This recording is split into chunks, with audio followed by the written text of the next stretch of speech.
Hoje, na série Visão Catarinense, temos mais um convidado especial com você, né, Paulo Alceu?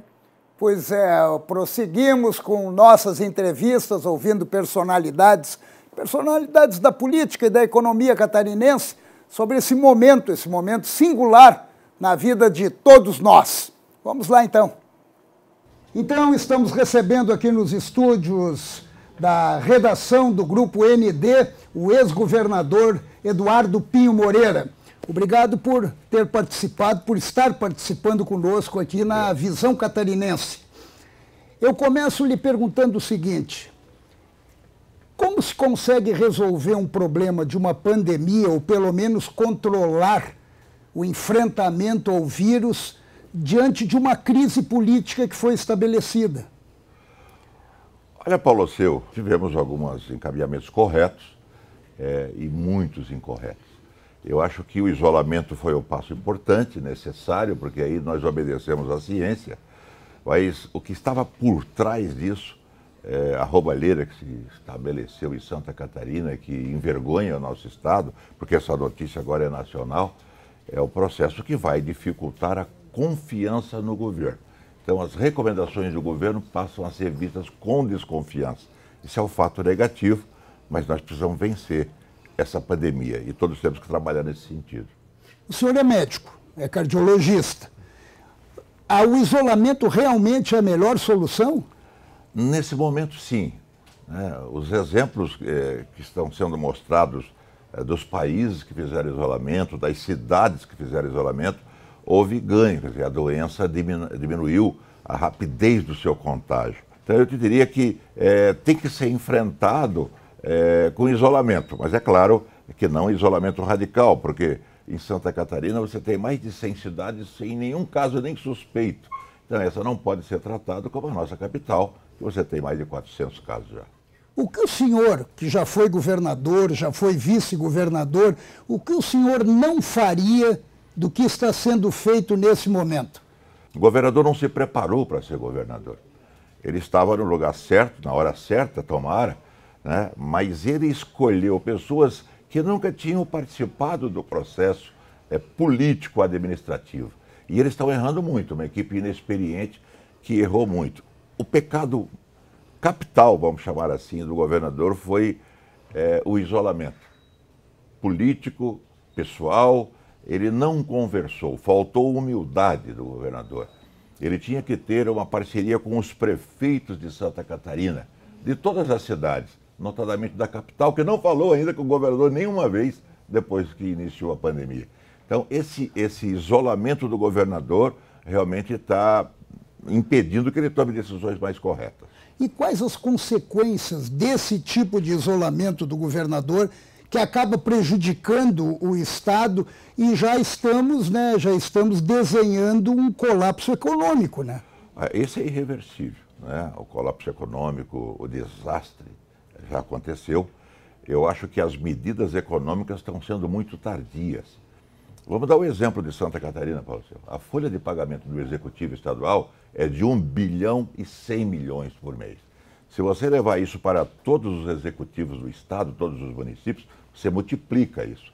Se você pegar a folha da Assembleia Legislativa e multiplicar por todos os legislativos de Santa Catarina, da mesma forma no Judiciário, você tinha que ter o enfrentamento com economia, como outros países fizeram. A França é um grande exemplo, né? Então eles economizaram. Poderia ter economizado em Santa Catarina 100 milhões, 200 milhões por mês se houvesse um contingenciamento.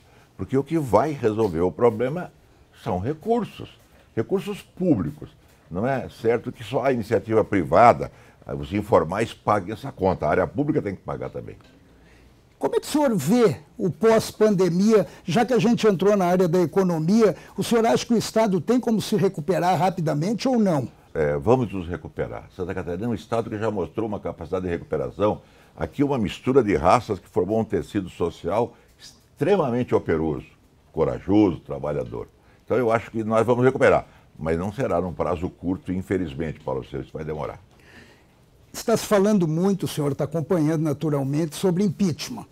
Já tem vários pedidos lá transbordando na Assembleia.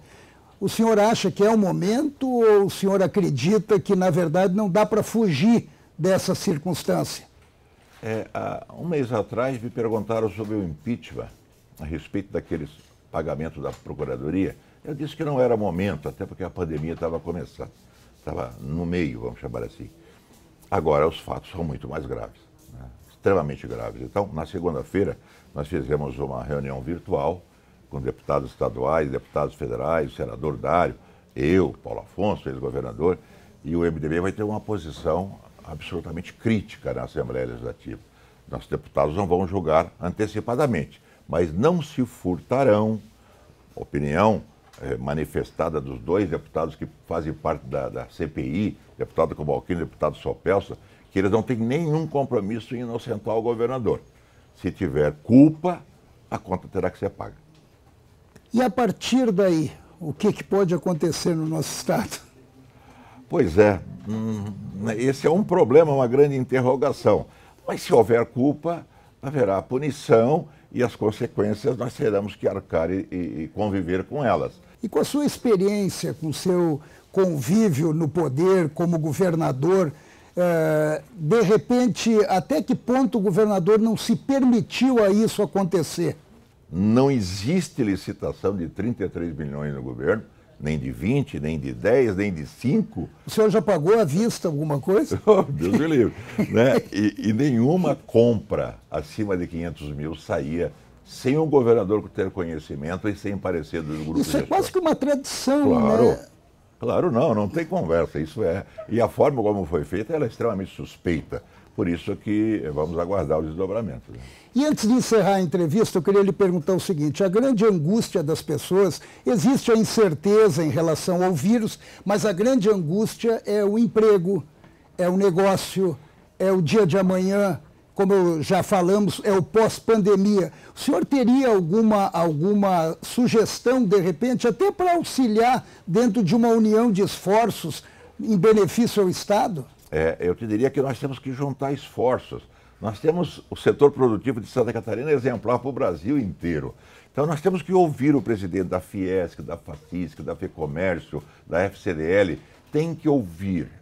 Eles serão fundamentais na decisão, não apenas o secretário da Fazenda, o Paulo Eli, que é bastante competente, conhece como poucos o sistema tributário catarinense, mas ele é um arrecadador. Nós temos que ouvir quem paga e fazer, então, esse encontro de contas para vencer essa crise com rapidez. Agora, não será fácil, Paulo Seu. Agora é o seguinte, essa conta não tem que ser paga apenas pela iniciativa privada.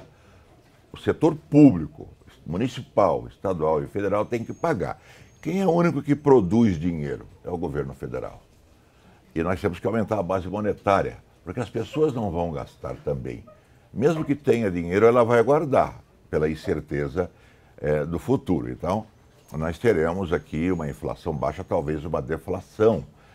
E aí nós temos que discutir isso com a área econômica de forma mais intensa. Mas eu quero dizer, o poder público tem que economizar. Economizar seria olhar para a folha de pagamento. Olhar, né? para a folha de pagamento, que é a folha de pagamento. É a que mais representa o custo. É a que mais né? representa. Então, mas não apenas no executivo estadual, todos os níveis de poderes e todas as esferas. Isso significa também reduzir a máquina? É inevitável. Não sairemos dessa sem um redirecionamento da área pública. Não há mais como conviver com isso. Então, essa é uma discussão que tem que ser feita, porque a população não vai aceitar isso gratuitamente. E eu queria agradecer muito a sua presença e obrigado por participar do Visão Catarinense. Obrigado.